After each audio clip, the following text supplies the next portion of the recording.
السلام عليكم. بسم الله الرحمن الرحيم. ياسين والقرآن الحكيم إنك لمن المرسلين على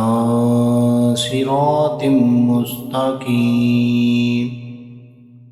تنزيل العزيز الرحيم لتنذر قوما ما أنذر آباؤهم فهم غافلون لقد حق القول على أكثرهم فهم لا يؤمنون إنا جعلنا في أعناقهم أغلالا وهي إلى الأذقان فهم مقمحون وجعلنا من بين أيديهم سدا ومن خلفهم سدا فأغشيناهم فهم لا يبصرون وسواء عليهم أأنذرتهم أم لم تنذرهم لا يؤمنون إنما تنذر من اتبع الذكر وخشي الرحمن بالغيب فبشره بمغفرة وأجر قريب إنا نحن نحيي الموتى ونكتب ما قدموا وآثارهم وكل شيء أحصيناه في إمام مبين واضرب لهم مثلا أصحاب القرية إذ جاءها المرسلون إذ أرسلنا إليهم اثنين فكذبوهما فعززنا بثالث فقالوا إنا إليكم مرسلون قالوا ما أنتم إلا بشر مثلنا وما أنزل الرحمن من شيء إن أنتم إلا تكذبون قالوا ربنا يعلم إنا إليكم لمرسلون وما علينا إلا البلاغ المبين قالوا إنا تطيرنا بكم لئن لم تنتهوا لنرجمنكم وليمسنكم منا عذاب أليم قالوا طائركم معكم أئن ذكرتم بل أنتم قوم مسرفون وجاء من أقصى المدينة رجل يسعى قال يا قوم اتبعوا المرسلين اتبعوا من لا يسألكم أجرا وهم مهتدون وما لي لا أعبد الذي فطرني وإليه ترجعون أتخذ من دونه آلهة إن يردني الرحمن بضر الله تغني عني شفاعتهم شيئا ولا ينقذون إني إذا لفي ضلال مبين إني آمنت بربكم فاسمعون قيل ادخل الجنة قال يا ليت قومي يعلمون بما غفر لي ربي وجعلني من المكرمين وما أنزلنا على قومه من بعده من جند من السماء وما كنا منزلين إن كانت إلا صيحة واحدة فإذا هم خامدون يا حسرة على العباد ما يأتيهم من رسول إلا كانوا به يستهزئون ألم يروا كم أهلكنا قبلهم من القرون أنهم إليهم لا يرجعون وإن كل لما جميع لدينا محضرون وآية لهم الأرض الميتة أحييناها وأخرجنا منها حبا فمنه يأكلون وجعلنا فيها جنات من نخيل وأعناب وفجرنا فيها من العيون ليأكلوا من ثمره وما عملته أيديهم أفلا يشكرون سبحان الذي خلق الأزواج كلها مما تنبت الأرض ومن أنفسهم ومما لا يعلمون وآية لهم الليل نسلخ منه النهار فإذا هم مظلمون والشمس تجري لمستقر لها ذلك تقدير العزيز العليم والقمر قدرناه منازل حتى عاد كالعرجون القديم لا الشمس ينبغي لها أن تدرك القمر ولا الليل سابق النهار وكل في فلك يسبحون وآية لهم أنا حملنا ذريتهم في الفلك المشحون وخلقنا لهم من مثله ما يركبون وإن نشأ نغرقهم فلا صريخ لهم ولا هم ينقذون إلا رحمة منا ومتاعا إلهين وإذا قيل لهم اتقوا ما بين أيديكم وما خلفكم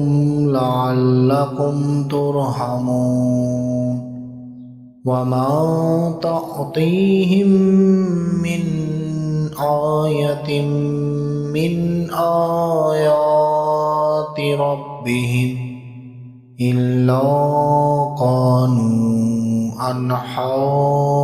معرضين وإذا قيل لهم أنفقوا مما رزقكم الله قال الذين كفروا للذين آمنوا أنطعم من لو يشاء الله أطعمه إن أنتم إلا في ضلال مبين ويقولون متى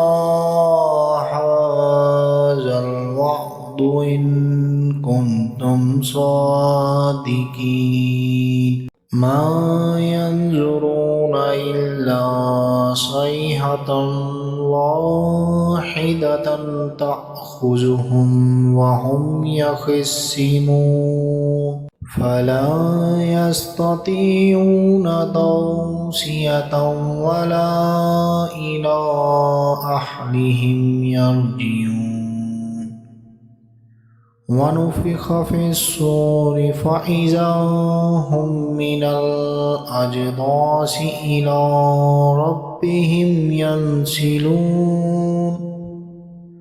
قالوا يا ويلنا من بعثنا من مرقدنا هذا ما وعد الرحمن وصدق المرسلون إن كانت إلا صيحة واحدة فإذا هم جميع لدينا محضرون فاليوم لا تظلم نفس شيئا ولا تجزون إلا ما كنتم تعملون إن أصحاب الجنة اليوم في شغل فاكهون هم وأزواجهم في ظلال على الأرائك متكئون لهم فيها فاكهة ولهم ما يدعون سلام قولا من رب رحيم وامتازوا اليوم أيها المجرمون ألم أحد إليكم يا بني آدم ألا تعبدوا الشيطان إنه لكم عدو مبين وأن اعبدوني هذا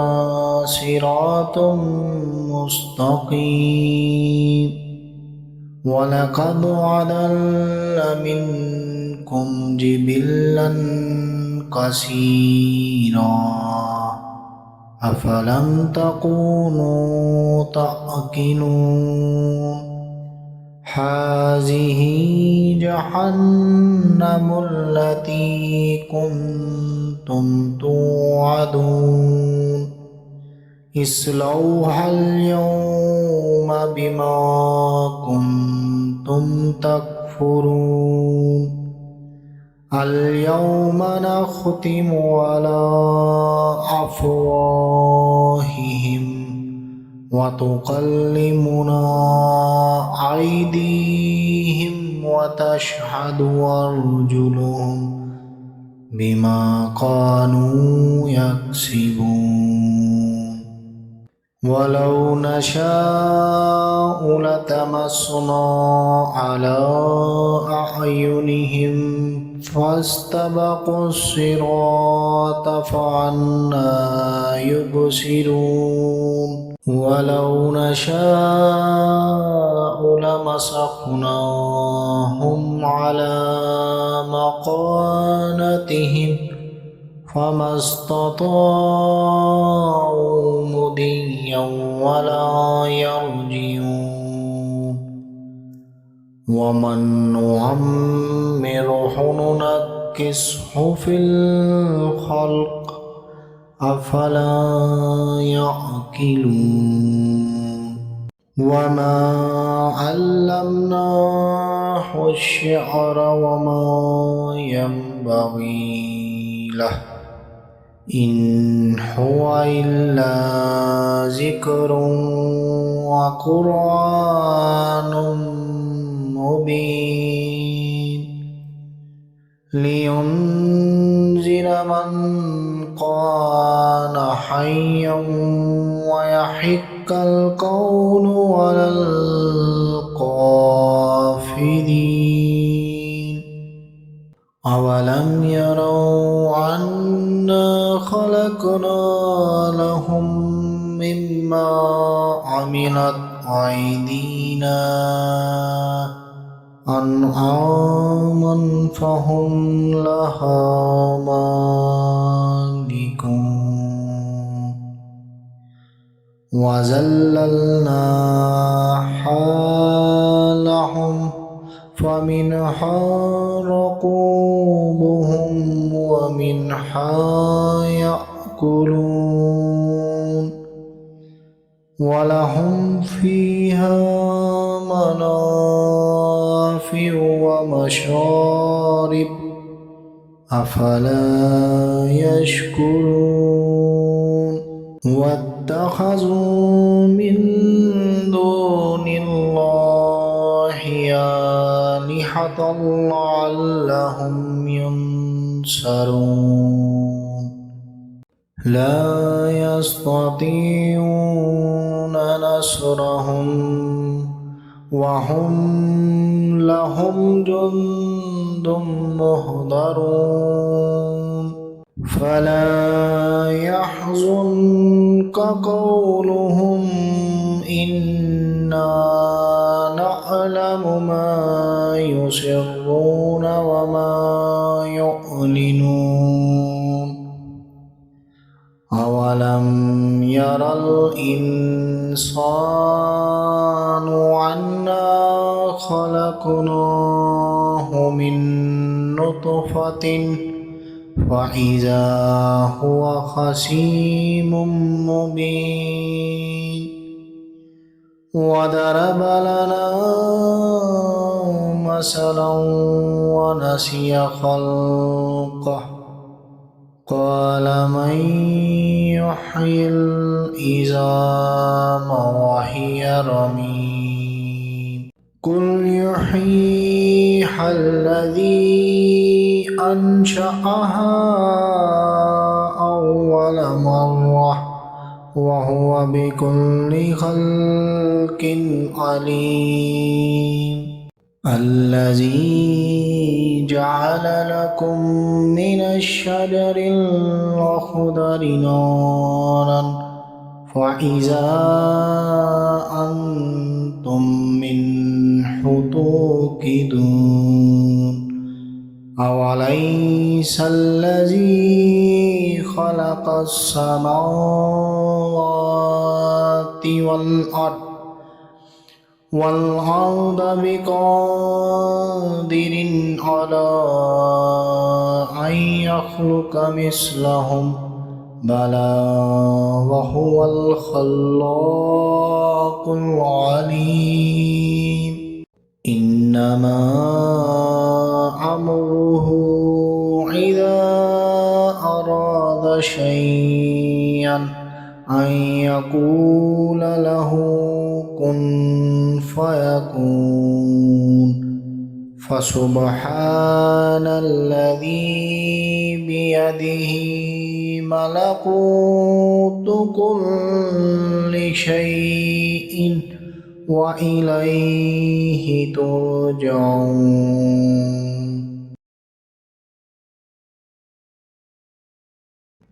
بسم الله الرحمن الرحيم. الرحمن علم القرآن خلق الإنسان علمه البيان الشمس والقمر بحسبان والنجم والشجر يسجدان والسماء رفعها ووضع الميزان ألا تطغوا في الميزان وأقيموا الوزن بالقسط ولا تخسروا الميزان والأرض وضعها للأنام فيها فاكهة والنخل ذات الأكمام والحب ذو الأصف والريحان فبأي آلاء ربكما تكذبان خلق الإنسان من صلصال كالفخار وخلق الجن من مارج من نار فبأي آلاء ربكما تكذبان رب المشرقين ورب المغربين فبأي آلاء ربكما تكذبان مرج البحرين يلتقيان بينهما برزخ لا يبغيان فبأي آلاء ربكما تكذبان يخرج منهما اللؤلؤ والمرجان فبأي آلاء ربكما تكذبان وله الجوار المنشآت في البحر كالأعلام فبأي آلاء ربكما تكذبان كل من عليها فان ويبقى وجه ربك ذو الجلال والإكرام فبأي آلاء ربكما تكذبان يسأله من في السماوات والأرض كل يوم هو في شأن فبأي آلاء ربكما تكذبان سنفرغ لكم أيها الثقلان فبأي آلاء ربكما تكذبان يا معشر الجن والإنس إن استطعتم أن تنفذوا من أقطار السماوات والأرض فانفذوا لا تنفذون إلا بسلطان فبأي آلاء ربكما تكذبان يرسل عليكما شواظ من نار ونحاس فلا تنتصران فبأي آلاء ربكما تكذبان فإذا انشقت السماء فقالت وردة كالدهان فبأي آلاء ربكما تكذبان فيومئذ لا يسأل عن ذنبه إنس ولا جان فبأي آلاء ربكما تكذبان يعرف المجرمون بسيماهم فيؤخذ بالنواصي والأقدام فبأي آلاء ربكما تكذبان هذه جهنم التي يكذب بها المجرمون يطوفون بينها وبين حميم نان فبأي آلاء ربكما تكذبان ولمن خاف مقام ربه جنتان فبأي آلاء ربكما تكذبان ذواتا أفنان فبأي آلاء ربكما تكذبان فيهما عينان تجريان فبأي آلاء ربكما تكذبان فيهما من كل فاكهة زوجان فبأي آلاء ربكما تكذبان متكئين على فرش بطائنها من استبرق وجنى الجنتين دان فبأي آلاء ربكما تكذبان فيهن قاصرات الطرف لم يطمثهن إنس قبلهم ولا جان فبأي آلاء ربكما تكذبان كأنهن الياقوت والمرجان فبأي آلاء ربكما تكذبان هل جزاء الإحسان إلا الإحسان فبأي آلاء ربكما تكذبان ومن دونهما جنتان فبأي آلاء ربكما تكذبان مدحامتان فبأي آلاء ربكما تكذبان فيهما عينان نضاختان فبأي آلاء ربكما تكذبان فيهما فاكهة ونخل ورمان فبأي آلاء ربكما تكذبان فيهن خيرات حسان فبأي آلاء ربكما تكذبان حور مقصورات في الخيام فبأي آلاء ربكما تكذبان لم يطمثهن إنس قبلهم ولا جان فبأي آلاء ربكما تكذبان متكئين على رفرف خضر وعبقري حسان فبأي آلاء ربكما تكذبان